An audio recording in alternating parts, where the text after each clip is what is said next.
Kembali lagi di Cerita Cinta Channel. Jangan lupa like, comment, and subscribe ya. Terima kasih.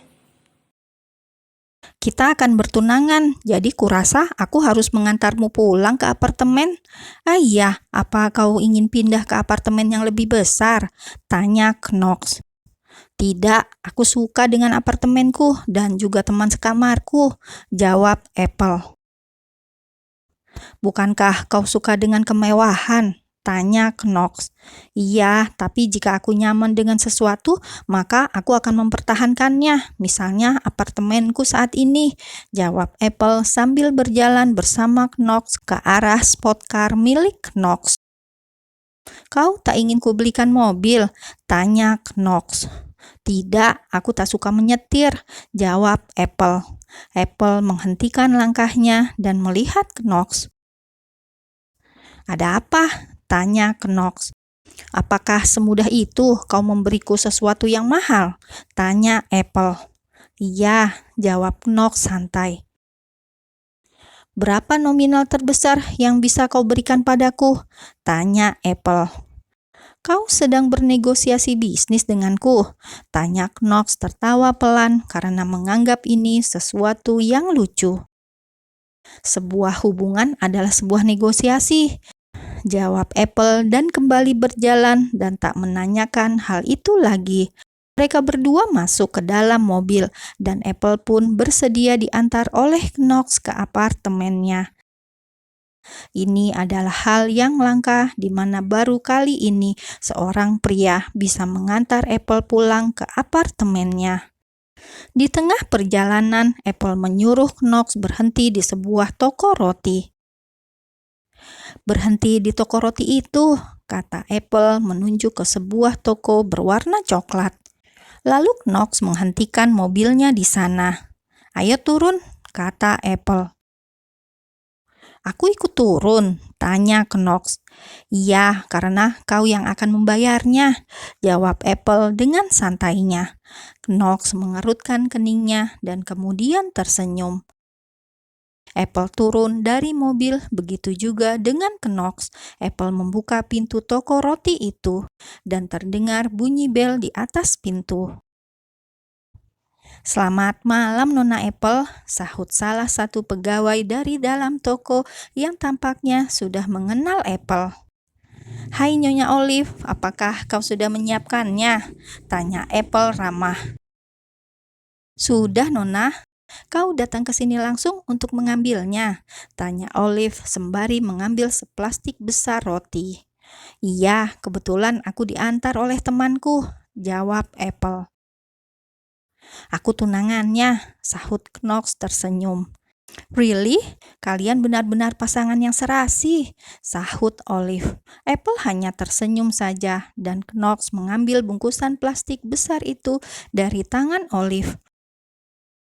Apple melihat ke arah Knox dan Knox tahu tanda apa itu. Knox mengeluarkan kartunya lalu memberikannya pada Olive yang sekaligus menjadi kasir. Olive mengambil kartu itu dan memproses pembayarannya. Terima kasih Nona Apple, ujar Olive setelah menyelesaikan pembayarannya. Aku yang harus berterima kasih padamu, Bi. Bye, ucap Apple dan tersenyum lalu pergi dari toko roti itu. Mereka berdua keluar dari toko dan Knox membawa roti itu ke mobilnya. Untuk apa roti sebanyak ini? Ingin kau bagikan ke orang-orang? Tanya Knox. Iya, jawab Apple. Lalu mereka masuk kembali ke dalam mobil dan Knox menyetir kembali mobilnya. Kau akan membagikan roti ini kemana? Tanya Knox. Ke sebuah tempat di dekat apartemenku, jawab Apple. 10 menit kemudian mereka sampai di sebuah rumah yang terlihat sudah tua. Di sini, tanya Knox. Ya, sebentar, aku akan menyuruh mereka ambil kemari saja, jawab Apple dan keluar dari mobil. Knox ikut keluar dan mengeluarkan roti itu dari bagasinya. Tampak beberapa anak-anak berumur sekitar 8-10 tahun berlari ke arah Apple dengan wajah sumringah. Beberapa dari mereka memeluk Apple. Knox yang berada di belakang Apple hanya melihat interaksi hangat itu. "Ini rotinya," ucap Knox dan Apple menoleh ke arah Knox. Dia pikir Knox menunggunya di mobil. Lalu anak-anak itu mengambil bungkusan roti itu dari Knox. "Thank you," ucap mereka kompak dan tersenyum sumringah. "Kakak langsung pulang, bye," sahut Apple dan melambaikan tangannya pada anak-anak itu. Anak-anak itu pun melambaikan tangannya dan masuk ke dalam rumah dengan tawa renyahnya. "Ayo," ucap Apple pada Knox. "Tempat apa ini? Sebuah panti asuhan?" tanya Knox. "Bukan, hanya penitipan anak-anak jalanan," jawab Apple berjalan ke arah mobil Knox. Knox melihat Apple yang berjalan sendirian menuju mobilnya. Apple masuk ke dalam mobil dan Knox pun menyusulnya. "Kau sering kemari?" tanya Knox. Apple hanya mengangguk. "Kau membiayai mereka?" tanya Knox sembari menyalakan mesin mobilnya. "Tidak, hanya sedikit bantuanku untuk mereka. Berilah mereka donasi, itu tujuanku membawamu kemari. Pemilik rumah ini membiayai sendiri semua anak-anak yang tinggal di sana," kata Apple to the point. Knox tersenyum mendengar hal itu. "Terima kasih," jawab Knox. "It's okay," sahut Apple. "Semua mantan pacarmu kau bawa kemari?" tanya Knox. "Tidak, karena ini berada di dekat apartemenku," jawab Apple. Hanya beberapa menit kemudian, Apple dan Knox tiba di apartemen Apple. "Tak perlu turun dan mengantarku," kata Apple ketika Knox akan turun dari mobilnya. "Bye, terima kasih atas hari ini. Siapkan mentalmu besok pagi," kata Apple tersenyum manis. "Bye," sahut Knox yang ikut tersenyum juga. Apple berjalan masuk menuju lobi apartemen dan Knox melihat interaksi Apple dengan beberapa orang di sana yang tampak banyak dikenalnya. Mereka semua tampak tersenyum pada Apple dan bahkan ada yang memeluknya seperti sudah sangat mengenal Apple dengan dekat. Senyum Knox tersungging. Dia melihat sedikit sisi lain Apple yang baru diketahuinya hari ini. Setelah memastikan Apple masuk ke dalam lift, Knox pun pergi dari sana. Apple naik ke atas lantai apartemennya. Dia melihat Lea kembali sibuk dengan pekerjaannya. "Kau selalu sibuk, Lea. Apakah kau harus pindah kerja saja? Aku bisa membantumu bekerja di perusahaan Knox," kata Apple menaruh tasnya di sofa dan duduk bersandar di sana.